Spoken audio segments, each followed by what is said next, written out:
Hey everyone, it's Samuel, and welcome to Plot Hooks, the podcast where we explore the arts of narrative and collaborative storytelling in the world's premier RPG, Dungeons & Dragons. Today in the Prime Material, handling player character death. In the Wilds, the Nothic. And in the Tavern, what would you do if the party was hired under false pretenses?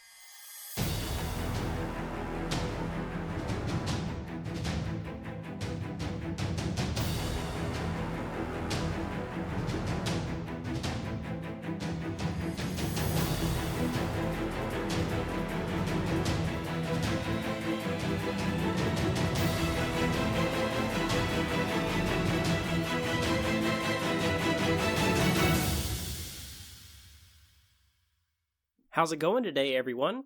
I hope everybody out there is having an excellent day. Today we're going to be talking about the complex and difficult topic of handling player character death well in our campaigns. It's something that we all have to deal with at some point in our D&D experience, and making sure we handle it well can make or break an arc, can make or break a campaign, or can even make or break a group.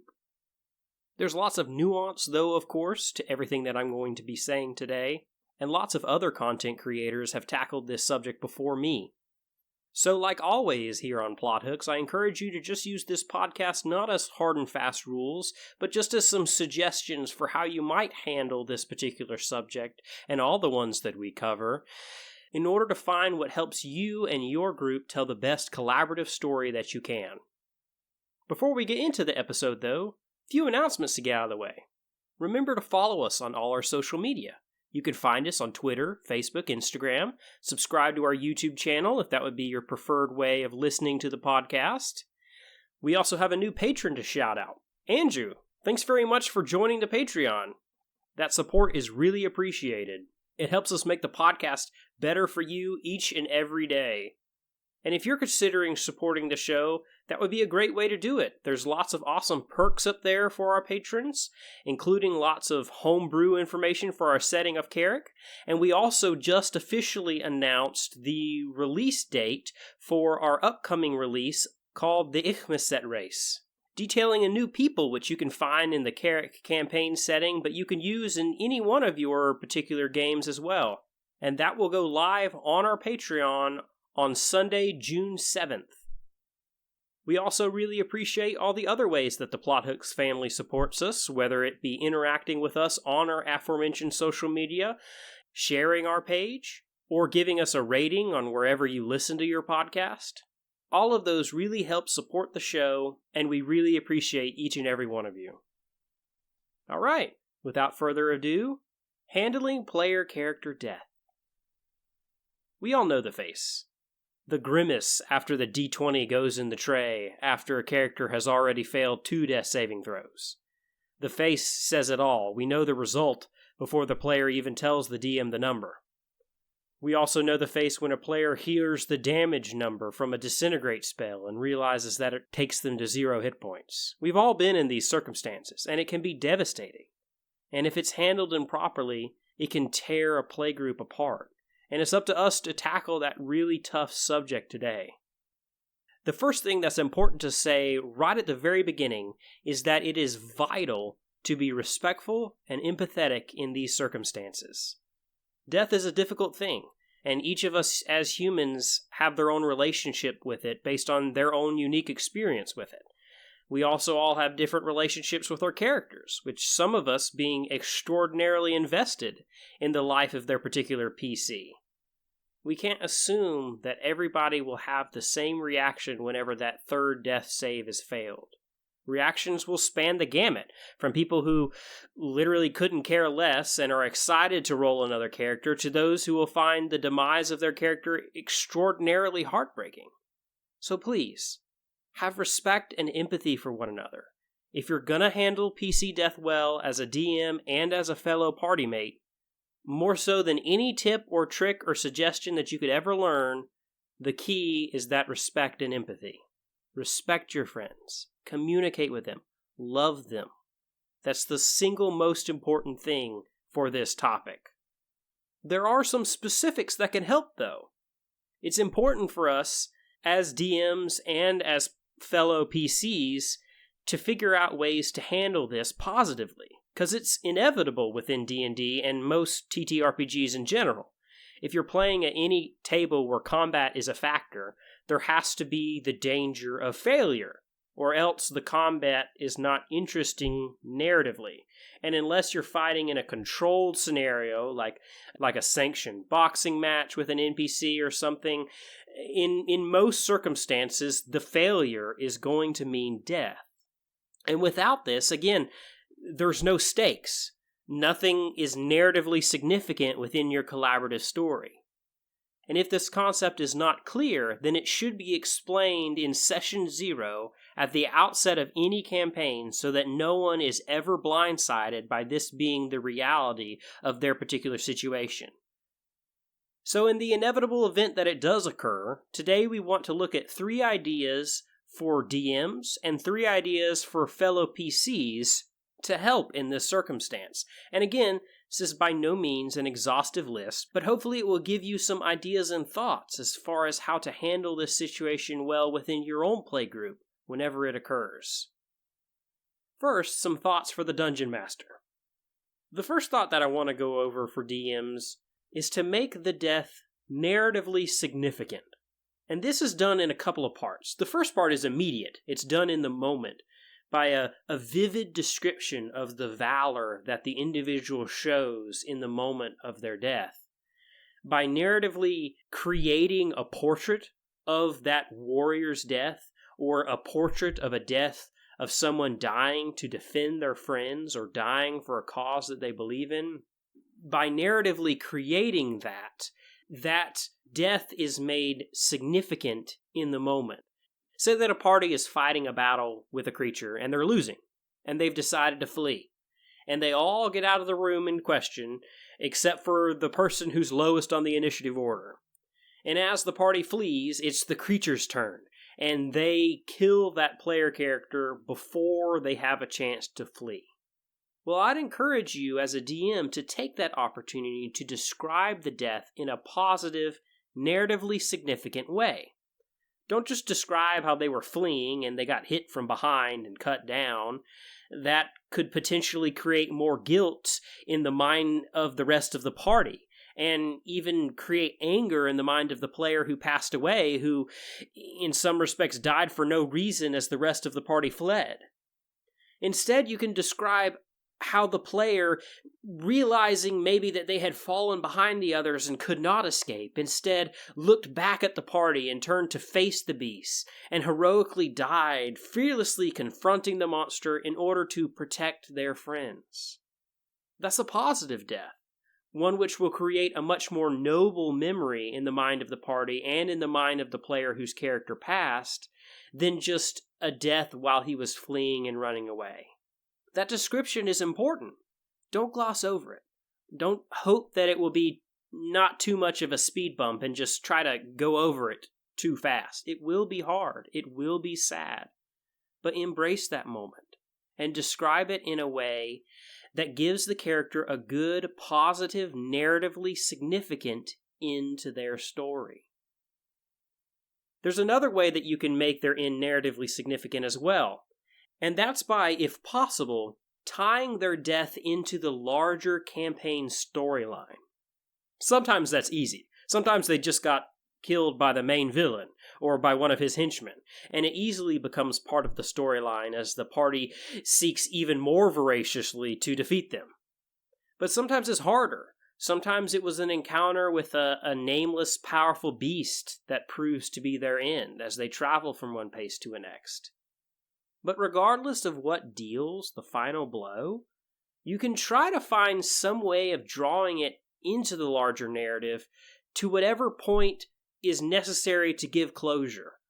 The last thing you want is for a death to feel pointless, and hopefully the descriptions at the time of death do that. But if you're not satisfied, if you don't feel like there was good closure to your fight, and the party is still struggling with this feeling meaningless, find some hook to draw it into the larger narrative so that they can pursue it and gain that closure. Maybe that random goblin tribe that came down from the mountains, it came down because the villain had driven them out. Maybe the fiend that just slew their friend had been summoned by someone in the local town, and maybe that person is behind some of the strange occurrences that they've seen. Even if it's small, trying to connect it into the larger narrative can help give it purpose if you feel that it needs it. It can just help give that random monster that slew the PC a face, so to speak. Of course, as with everything in this subject, connecting it to the narrative as the campaign continues requires you to know your playgroup and see how they are responding to the death of this player character. If they're satisfied with the end of that PC's story, then you don't have to overly draw it out by connecting it any further. But if they aren't satisfied, then you can take this extra step to try to connect it in some way in order to help the party get some of that closure that you feel is lacking. But again, this all goes back to compassion, empathy, and communication again. It could be that this is counterproductive. You just have to know your playgroup as a DM and be in constant communication with them and see how they're handling this situation. The second thing that DMs can do to handle player character death well is to give time for mourning to occur. And this goes for both in-game and out-of-game. In-game, it often can't happen in the moment because the death would almost always be surrounding imminent danger that the party still has to defeat or still has to escape from. And at certain levels in D&D, there's also a chance of revival for a period of time.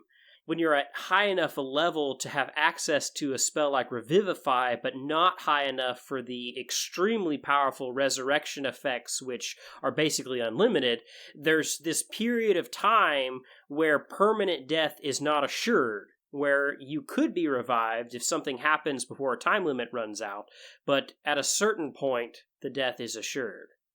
And so there can be that moment where you're unsure if this demise is actually permanent. And so mourning doesn't happen until you're sure of that. But whenever a permanent death occurs for sure, and the party reaches a point of downtime, give them the opportunity to mourn. Give the party a chance to react. Don't just whistle straight through to the next encounter. Give them a chance to respond. And then, after they have a chance to do that, personally, I would immediately move to out-of-game mourning. Take a break from the session if you're towards the beginning, or in the session if you're towards the end. Give space for the player whose character passed if they need it, commiserate if you need it, share memories if you want, give the character a proper send-off in whatever way encourages the player whose character died. So whenever death occurs, make sure that you give them time and space for mourning and remembrance. Sometimes in-game mourning can be hard to facilitate, though. One thing you can do to help with this is to set up the sense of remembrance beforehand by making sure that there's remembrance for their party mates in actual resurrections. You know, sometimes the PC dies from something like a trap, and there's no other danger around, and the cleric has 5 revivified diamonds, and there's no real risk of actually losing the life.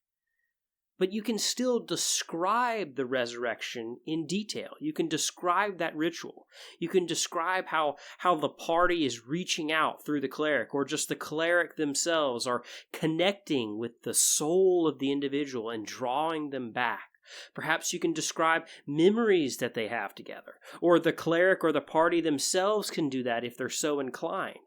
You can weave the tale of the resurrection spell in a manner that gives the death significance, even though you know for sure that it's not actually a permanent demise. Having that significance attached to death can get the players used to the idea of just the brevity of life, which is, for me, one of the hardest things to actually roleplay. What the character's understanding would be about the brevity of their own life. And in giving the death significance in this way, You just get the players used to this idea of remembrance and mourning. And when a death occurs, it can help facilitate that process. It can prepare them for that mourning and remembrance to take place in character. But make sure you give them time for that, both in-game and out-of-game as a DM. Your party might not need that, but they might. Be sensitive to that need. It will go a long way to giving that character a positive send-off, instead of leaving a bad taste in their mouths. The third and final thing we're going to go over from a DM perspective is to allow the player freedom in how they die. Let them describe their final moments. I initially got this idea from Matthew Mercer in his GM Tips video that he did for Geek and Sundry, where he covered this same topic. Who do they look to whenever disintegration is being cast on them? What do they say with their dying breath? And who do they say it to? A big one for me, what is their inner monologue? Give them a chance to describe their inner feeling, to talk about what this character is feeling. In a sense, just like many of us let a player describe how they deal the final blow to a monster, let them describe their last moments. They know even better than you as the DM what is significant to their particular character. Do they look at someone specific? Are their thoughts dwelling on something specific? Is there regret on their face? Is there fear? Acceptance? Are they joyful? Perhaps they die in a situation where they're able to defend their friends, and maybe that was a real joy for them. Are they angry? Let them describe that moment. It's their character. Give them some freedom to put the exclamation point on their own character's story. So those are some tips for dealing with it as a DM. Now, thoughts for other player characters, the people playing alongside that particular player whose character died. The first thing goes back to the overarching point of empathy and love for each other, and that is to respect the other player's wishes. Again, you have to communicate, you have to look, you have to see how this is affecting them, reach out to them and talk, and then give them what they need. Do they need space out of game? Give it to them. It's natural to be curious about what their next character is going to be, but they're already going through that process as the DM is delicately taking them through the new character creation process. And they may not want to be inundated with questions about what's coming up. Give them space to grieve their loss if that's what they want. Sometimes they might not want space. They might want to grieve collectively. They might want to hang out and talk about their favorite memories of the character. Do that with them if they want. There's a real grieving process here. In role-playing games, the line between story and reality can get awfully gray sometimes. And the loss affects us. And so we have to be compassionate. And we have to care for the person. And we have to be understanding that their mourning process is completely unique. Of course, there are some times where people are able to completely separate life from story, and they might be giddy to talk about their next character. There's countless situations and scenarios that you can encounter, but my main point here is just that as fellow PCs, we should be sensitive to and respect the person's wishes as they go through this process. The second thing you can do as a fellow PC is to keep the memory of that character alive in the game. In addition to partaking in the remembrances and the mourning in game, keep that character alive with little things as the campaign progresses.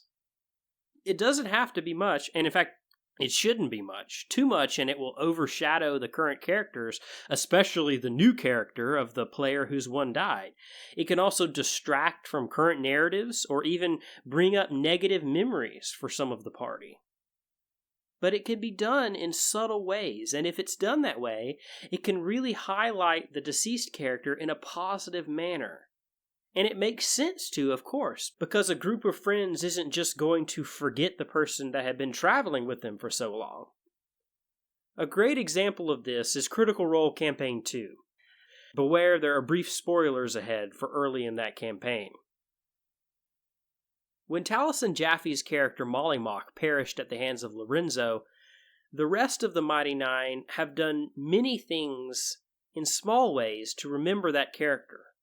Nothing pushy, nothing that has been at the expense of Talison's new character, Caduceus Clay, nothing that has overridden other narratives, but when the opportunity has presented itself, they've remembered Molly. They had a memorial for him when they buried him. They had that in-game mourning process. They revisited his grave when they went back by. When Beauregard had the chance to get an enchanted tattoo from Orly, the design she chose was one to honor Molly. Jester has Molly's deck of tarot cards, and after learning that they were mostly handcrafted by him, she's been crafting her own. So take a keepsake from the character. It could be holding on to a weapon of theirs, a piece of clothing of theirs, something small, something that is something you use to remember them by. Now, it must be said that this is not simply scavenging the body for magical items and redistributing them throughout the party. Those are powerful objects, of course, and you will quite possibly need to take things like the enchanted sword with you, but that's not the same. The thing that you take for a keepsake should be something small that means something to you. If all you do is scavenge and get magic items, then it can come across like you didn't care about the character, you just cared about his stuff. The last thing you want is for it to feel like you're treating a dead PC essentially like checking for loot on a dead monster you fought. That could come across as crass and disrespectful. But it doesn't have to be just physical items as well. Keep memories alive too. If you pass through a tavern you have before, remember what happened. If you see their favorite food or drink, or if you're going past the place where you met, keep memories alive. The character's story may have ended, but that doesn't mean that they all of a sudden didn't exist. Again, this should be done in tactful ways and in ways which are not overshadowing current narratives or overshadowing the new character that the player has gotten, but it can really be positive if done in subtle ways. The third and final thing that we'll go over for the PCs is that once the player gets another character in-game, engage and appreciate that new character. The last thing you do is compare and contrast. They worked hard with the DM to develop a character which can be connected into your current character's story. They wanted this new character. This was the route that they chose after the last character's death. So don't compare the two. Just enjoy and show your appreciation for all the work that they put in to this new person's story. And engage in that story. Of course, the new character might come along while you're still somewhat in the mourning process of the one that has already passed. And of course, there can be some awkwardness whenever a new person comes into a group. That's all fine and good. But appreciate that character. Engage that character. Don't shy away from it. Don't shun them. And for goodness sake, don't talk about how the old character was better. Engage in this new character's story. Start creating new memories with this new party mate. That's not only a positive experience for the entire party, but it's an especially positive experience for the player who has the new character. Now they get to dive into this new story while they watch the PCs continue on with keepsakes and memories, the memory of the character that they already had. And with all these things, these are all suggestions of just how to create and frame this inevitable scenario in a way that's a positive end to a story, not a negative one. The death is an end to the story. You've been telling this collaborative narrative together at the table, and now this one character has passed away, and that is an end to their story. But doing these things and others, which many other content creators have shared, it helps frame that in a positive light. So I encourage you to think about these things and figure out the best way that your group, both from the DM perspective and the player perspective, think about how you can best handle these scenarios and tell the best collaborative stories within your own group. Again, by no means is this an exhaustive covering of this conversation, but I hope it's been a help to jumpstart some of those thoughts. But I think that just about wraps up the prime material for this episode. Why don't we head over to the wilds and look at the nothic?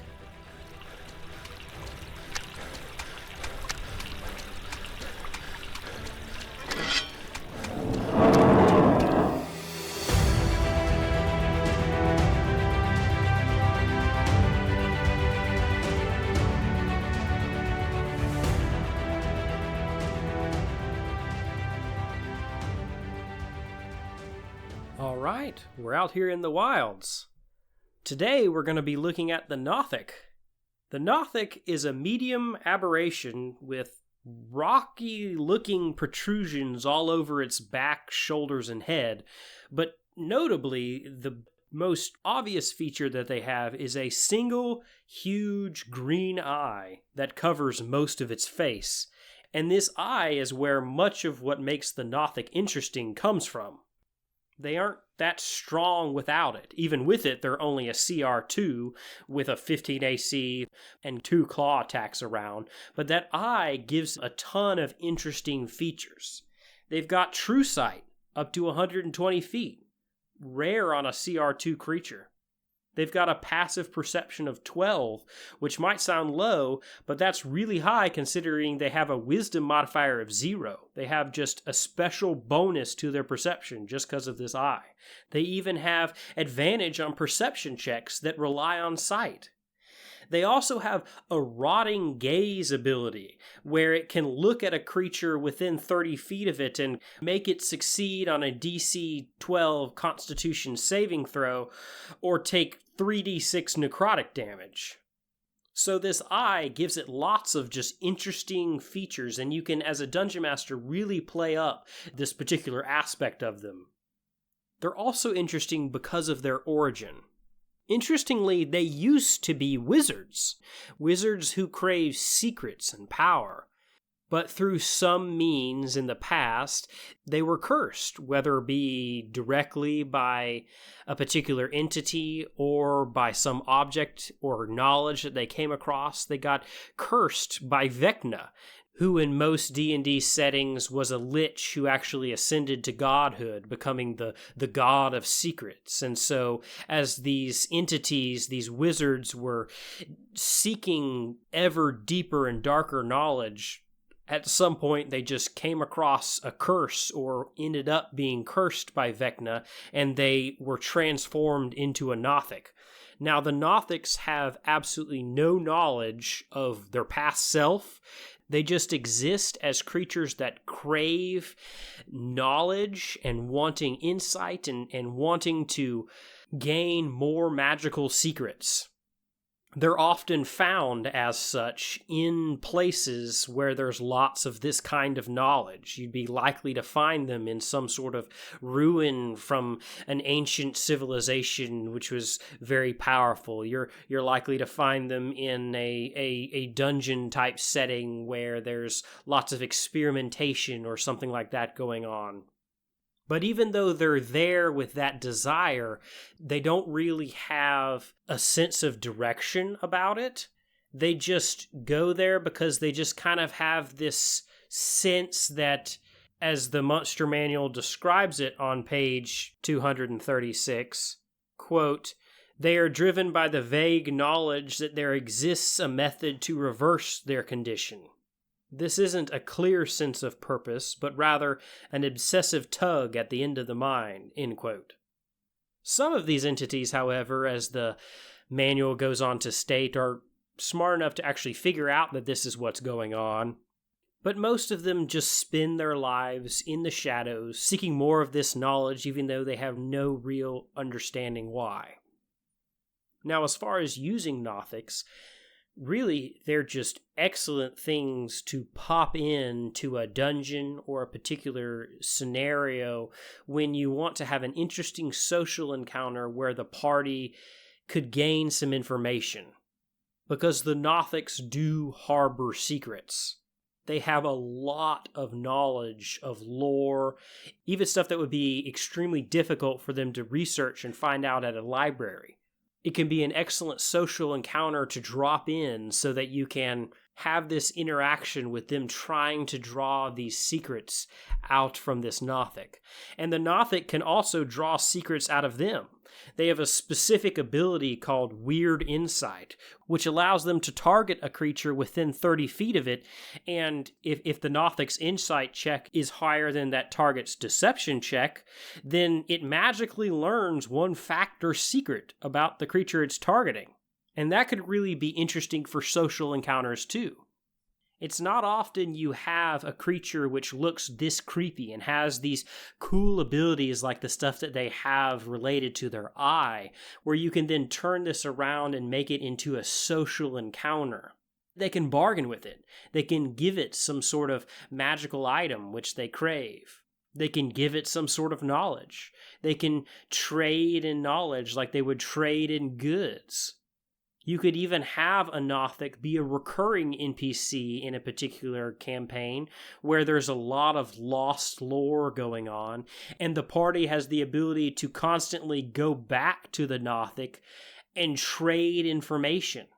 If you wanted to make your particular Nothic one of those Nothics that is smart enough where he's realized that he has been cursed and he's kind of stopped looking for secrets, maybe you can even have this Nothic be some sort of information mob boss, where now all of a sudden he's dealing in secrets and blackmail and becoming this crime lord where he's got all this information that all these powerful officials don't want to get out. They are really intriguing characters for roleplay heavy groups where there's a lot of intrigue and mystery involved. And of course, with that rotting gaze ability and the creepiness of how they look, they are just pretty cool combat encounters as well too. But I think that's about enough time out here in the wilds. It's time to leave this ancient ruin and head to the tavern and get some refreshment.